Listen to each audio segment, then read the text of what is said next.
Yo, what's up, YouTube? It's your boy Tech Ranger here. I know it's been a hot minute since I made a video, but I felt like this was kind of a good time to kind of come back to the YouTube universe and do a little in the bag. We are in the middle of the Wisconsin tour event, and this coming 2 weeks from now, we have it's called the Fox Valley Open. It is our basically our city we call it championship. It's an actual Wisconsin tour event, and I'm here. I'm going to show you what's in my bag for that tournament. So here we are. Hope you enjoy. Okay, here we are. Let's get this party started. We will start off with putting putters. Arguably one of the most important part of any person's bag is their putters, because where a majority of your strokes are gained or lost.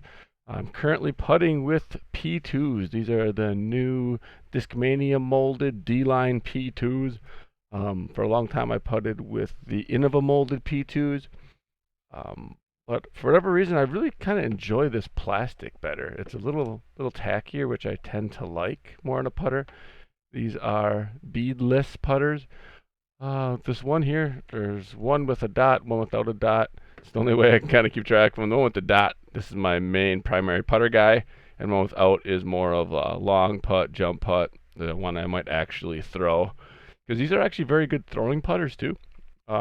They hold relatively straight for a while, but then do have that very predictable overstability where I think one's a little light, because even this, it's been a backup player B putter's got a little wear and tear on it. Not too bad, still pretty fresh, but has a little of that stability coming through at the end. But these are going to be my putting putters for the Fox Valley Open and going forward. Next, we'll go into my approach discs. This is a very important part of my bag because I am not necessarily what you'd call a strong putter. So the concept of giving myself as short a putt as possible is paramount for me. So we will kind of get into that. Firstly, I have my Berg, a K1 soft Berg, really sweet dye in it. This thing is pretty cool looking. It's a typical K1 soft Berg. It's got a little wear and tear, but this soft plastic is quite durable. It's very, very bendy, as you can see here, but I love that because it just kind of lands and sticks. And one thing about the Berg is it actually has, I think that one glide is a little misleading because this thing can kind of go. But what Bergs do is they will glide for a while, but then once they run out of speed, they literally just drop straight down. There is none of that finish to them, so it kind of gives the appearance of no glide, but they kind of go quite far. So you can it helps with distance control because you can just throw it. If you are 100 feet away, I throw it at 100 feet because once it gets to 100 feet, it's going to stop. So this is kind of my baby. I use this actually mainly for those dead straight, give it a run forehand guys because I know they're not going to go too far past the basket. Then I have a Get Freaky Crystal Flex Zone. This guy's been in my bag for a little bit now. It's actually a lot straighter than most zones. I have a secondary zone here, a fresh guy. I'll get that in a second. But this is more of my straight, primarily forehand this thing. Because when I want to get under the basket, I know that I can throw this forehand. I know it's going to have a very predictable zone finish, but it's a lot straighter, so I can be a little more direct at the pin and just kind of slide her up. And I'm kind of starting to like it a little more with backhands too, where I can just throw it really, really straight and it's going to go straight for a while. But then as it starts to lose speed, it's going to be like, oh yeah, I'm a zone. And then kind of go like that. Not like crazy, but it's going to dump all left. This very, probably in a round, my most thrown disc. Next, I have the good old Banana Club Crystal Z Flex Zone. This is just a fresh guy. Not even a little, way more overstable than my other one. Very, very board flat. I don't know if you can quite see that, but it's very, very flat. Where this guy is actually a little puddle top. I don't know if I'll see that in the film, but it is very, very puddle top. Not very, but it has some puddle top. This guy, way more overstable. Just like I said, it's a fresh sheet that I'm starting to kind of slowly beat in when I'm playing those practice rounds. Throw a little player B with it, start to break it in. And then I have this uplink. It's primarily it's very understable. So it's primarily a forehand disc. When you're kind of pinched off, you got to step out. You throw it on a little bit of anhyzer or flat, but you just kind of crack it, and it'll always turn left. But if you release it flat, it'll turn left, but not like that cut roller left. It kind of glide left. It does work really good on backhands too, but that's not a strong part of my game. Is the backhand turnovers? I usually end up too much anhyzer and they kind of cut roll, or not enough and they kind of dump out. So I'm kind of getting better at that, but this is kind of more of a forehand anhyzer scramble type disc.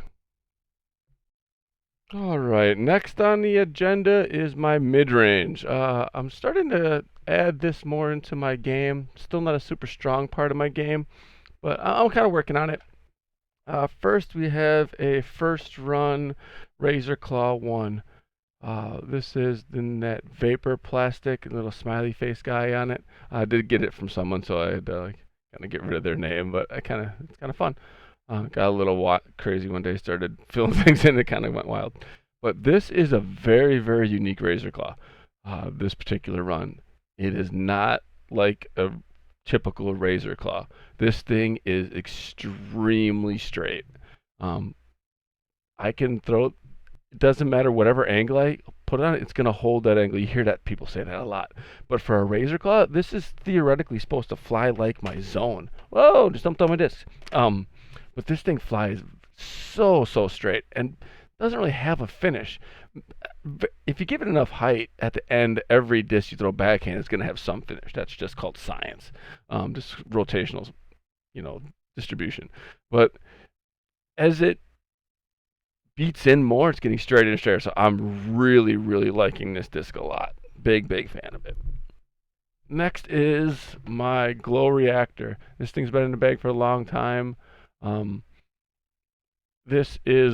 It goes a little further than the Razor Claw, but the same purpose. I throw this a lot on forehand, where I can release this on just a baby anhyzer, and it'll do that super slow glidey turn and then finish straight. And if I throw this on backhand, this thing is just a laser beam, but I can just crack on it because it's a reactor. So it actually has a lot more stability than you would think. And I don't think I've ever turned this over. Like, I can release it like this. I don't know if you're really going to be able to tell that, but a significant amount of anhyzer, and it'll still eventually come out if I give it a height. Any disc you throw an anhyzer in low, it's going to cut roll. I don't care if you're throwing a tilt, you throw it like that, low, it's going to cut roll. But this thing is my beast. I throw this a ton. I'm really kind of bummed I don't have an ace on it yet, but pretty soon. Next, I have the Glow Hexalotl guy. This is kind of more just in my bag for a flex, to be honest with you. I try to throw it. It's very, very straight. It doesn't have any finish, even maybe more of an understable finish than the reactor. So I'm trying to fit it in my bag. I want it to be good because it feels amazing. But I'm still trying to work this one in, kind of get to know it a little bit because it is new.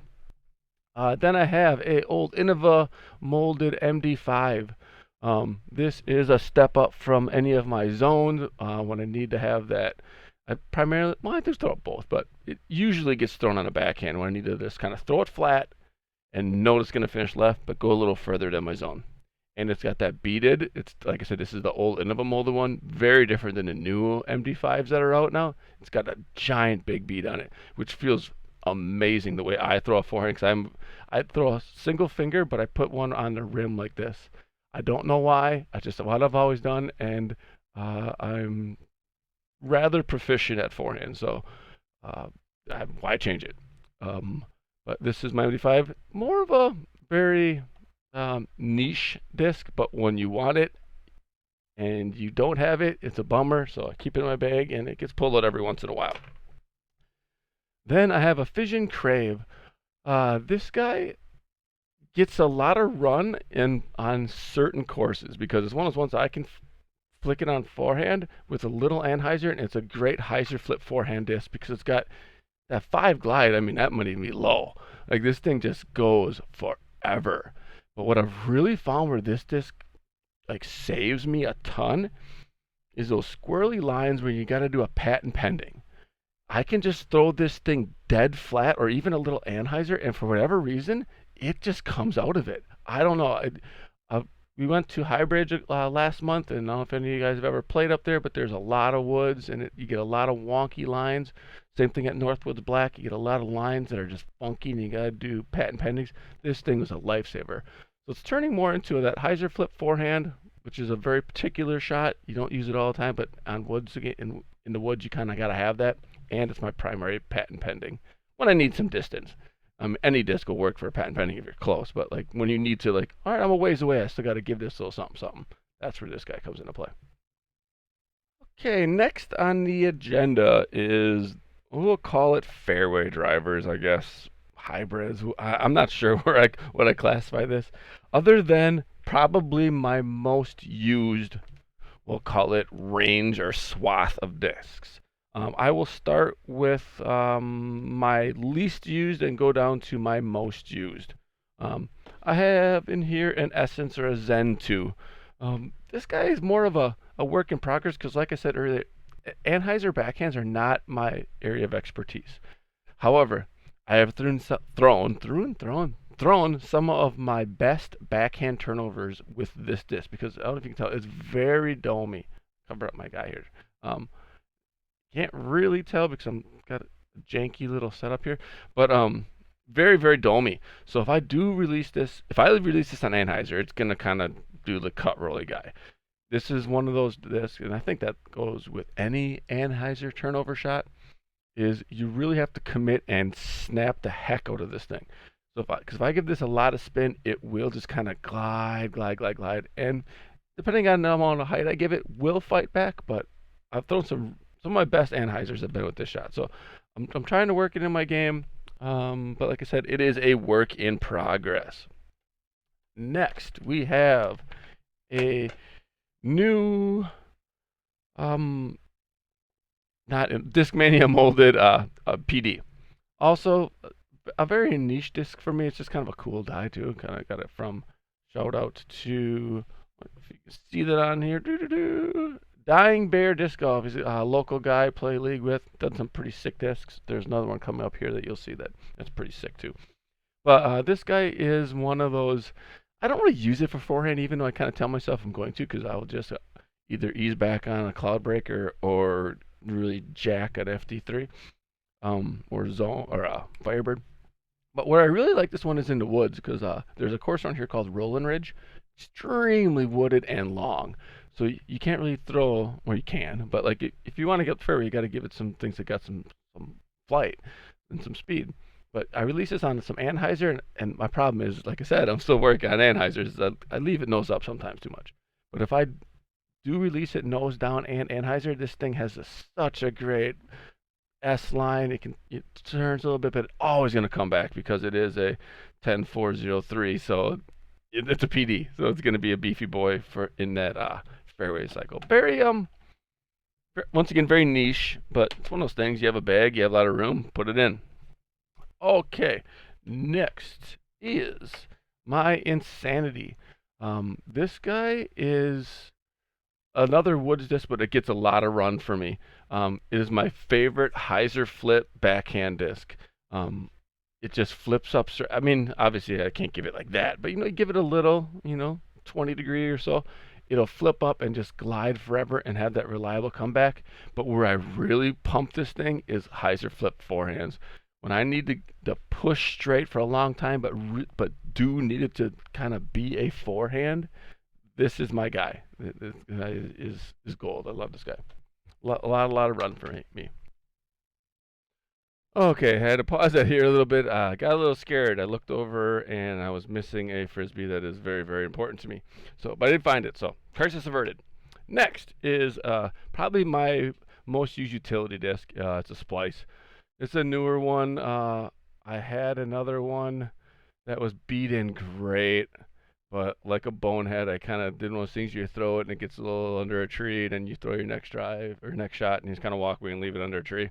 Never got a call back. So this is more of a freshy guy. My failed attempt at that that Simon die, but it still looks pretty sick when it flies.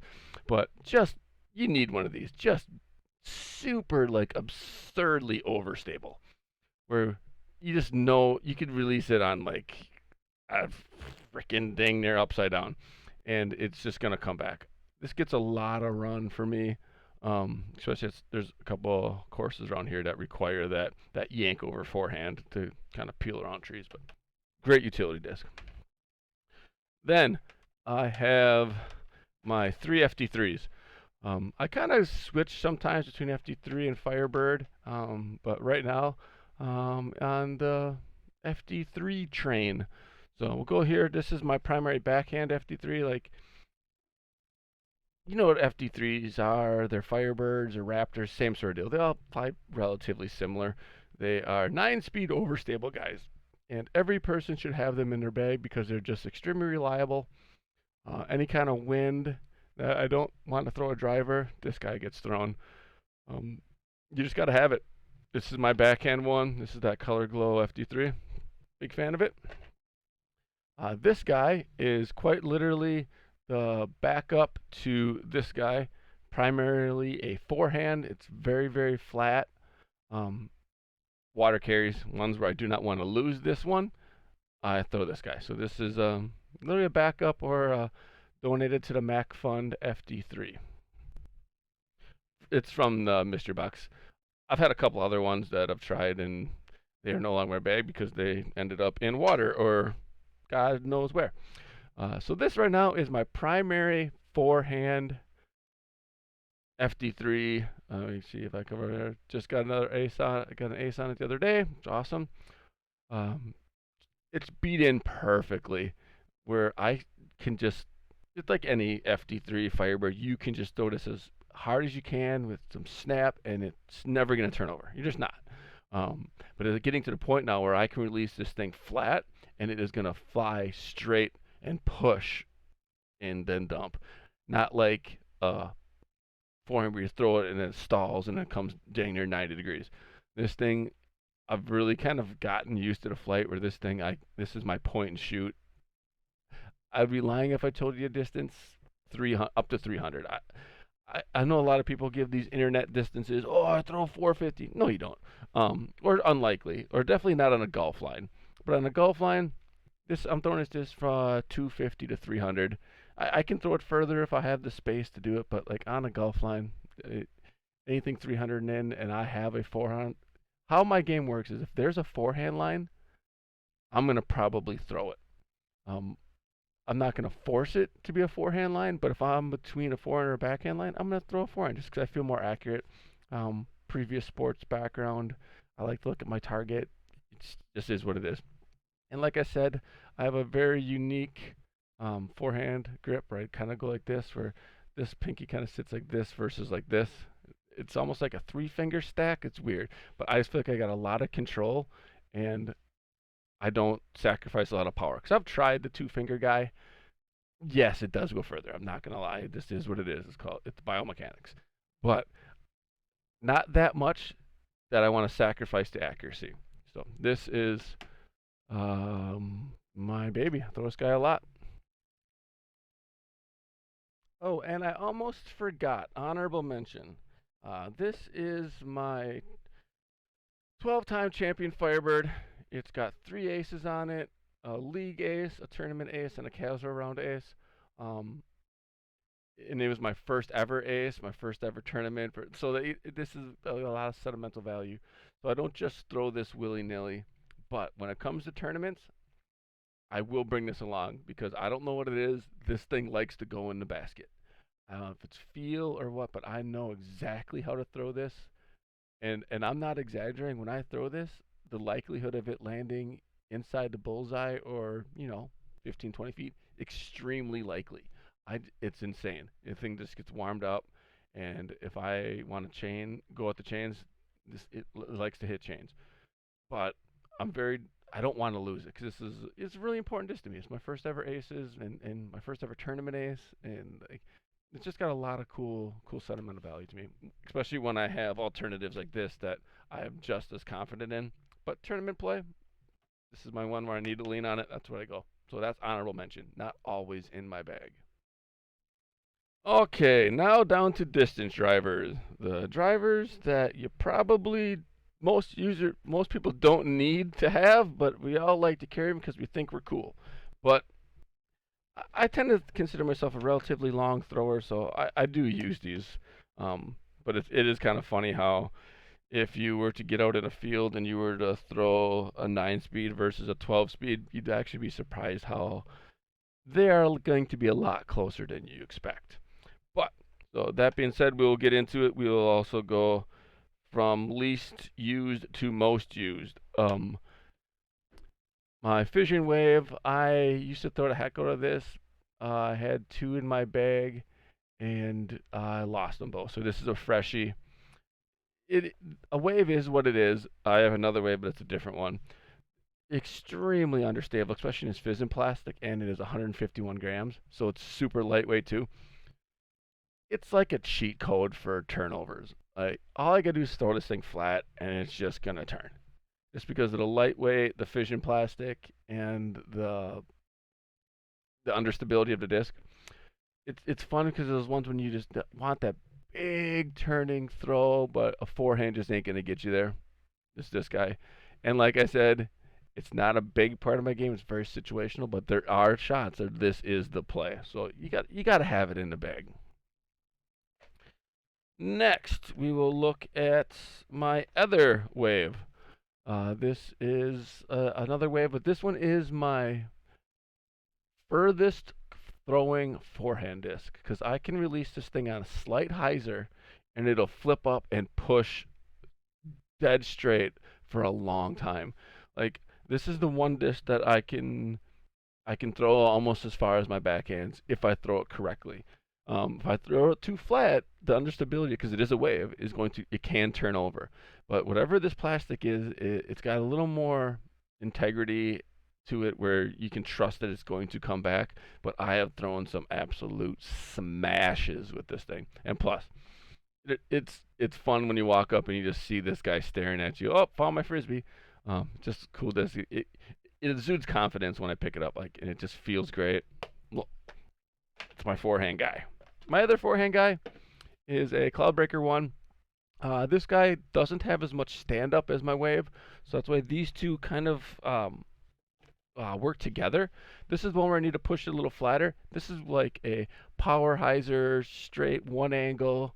I release it flat to a little hyzer, and it's just going to kind of do that big swooping guy. Um, but further than my FD3s, this guy goes very, very far. But it's a little more touchy because it is a little beat up. I can turn this over. It's not like your beefy boy Cloudbreaker, where if I release this with a touch of yank over on it, it will turn over. But if I release it flat to a little hyzer, holy cow, does this thing go far? These two, I've gone out in the field and compared them. This is the most forgiving and the most top end, but it also has the most turnover, if that makes sense. Like for this one, I feel more confident that I can flip it up because I can. It's easy to release on hyzer. You just release on hyzer. These two challenge each other for distance, but they're very different flights. So, and we play out of wooded courses around here, so the flight of the frisbee matters, not just the end result in distance. Here is an Innova molded PD2. This is my woods disc when I need to throw a hyzer. It's going to go right to left, further than a FD3 or Firebird guy. This is my one where I release it very steep spike hyzer. This is my grenade disc. This is my I want to throw it in the ground with a big skip. It's kind of like a utility backhand hyzer type frisbee. Um, I just love it, and it's that old Innova molded PD2. It's just something about this plastic is amazing, and these yellow ones, they're kind of known as being the most straight, but it's still a PD2. It's a very great combination. Very, very reliable. If I'm playing in the wind, like any sort of wind, this is probably the disc that I throw off the tee the most because it is just so reliable. And it's a PD2, so it goes pretty far. Then I got my beefy boys because everybody needs to have just super beef in their bag. What these are, this is the new Cloudbreak. And obviously it's brand new in my bag. It's a new thing. I don't know, but holy cow, is this thing just a beef dog? But you need that, and these will go further than the PD2. They just are. They're faster discs and they're just controllable. You can just crack on them. You're never gonna turn over. I don't. I think I could throw it like this and it would come back. It's not like splice or tilt overstable, but woo, it's got some beef, man. Like, so I'm trying to work this one in the bag. Here's a new uh, Discmania molded DD3. Um, Less stable than this guy, but surprisingly beef dog. And this is another one that was the Dying Bear disc guy, the local guy did it for me. So it's one of those deals where like, it's just so damn pretty. So if I'm gonna throw that big beefy boy Heiser guy, I kind of tend to lean on this. Like I said, this is a new one. Maybe even more of a backup to this. I'm still trying to work this one out. Right now, this is in that big, longer beef wind fighter guy role where this guy's trying to come in just because it's a cool looking disc, but so is this. So not really sure. That one's a kind of a work in progress. And then probably my furthest throwing backhand disc is a Paradigm. I can release this thing just flat, as hard as I can flat. Like for me, for whatever reason, it's very easy for me to throw flat. It's harder for me to throw Heiser or Anheuser than it is flat. I know that's goofy, but if I release this thing flat, I can and crack on it, it'll stand up, turn a little bit, glide, and then come back. I've thrown this thing very, very, very far. Like this is kind of one of those ones where you're like for AMs like us, if you push 400, that's a really good drive. And like I said, golf line versus out in the field line are very different. But this is one of those ones where I can throw those drives where even like your car's like, damn, you crushed that. Big boy driver here. All right, that is my bag for what we'll call the 2023 Wisconsin Tour season. I would like to thank my primary sponsor, Wingz Disc Golf. Brad over at Wingz is amazing. Just the concept that he would sponsor a amateur nobody player is pretty amazing. So thank you very much, Brad. I'll put a link in the description to all his Facebook information and all that. So hit him up if you have any of your disc golf needs. Great guy. That being said, if you guys like this video, like this content, basically anything, let me know. Drop a comment. I am always open to suggestions. I know that this is a little funny with just a single camera and all that jazz, but please let me know. And then do all the like, subscribe, all that YouTube voodoo magic that helps all those algorithms and whatnot. But I hope you enjoyed this, and thanks for sticking around for this whole time, and keep being awesome.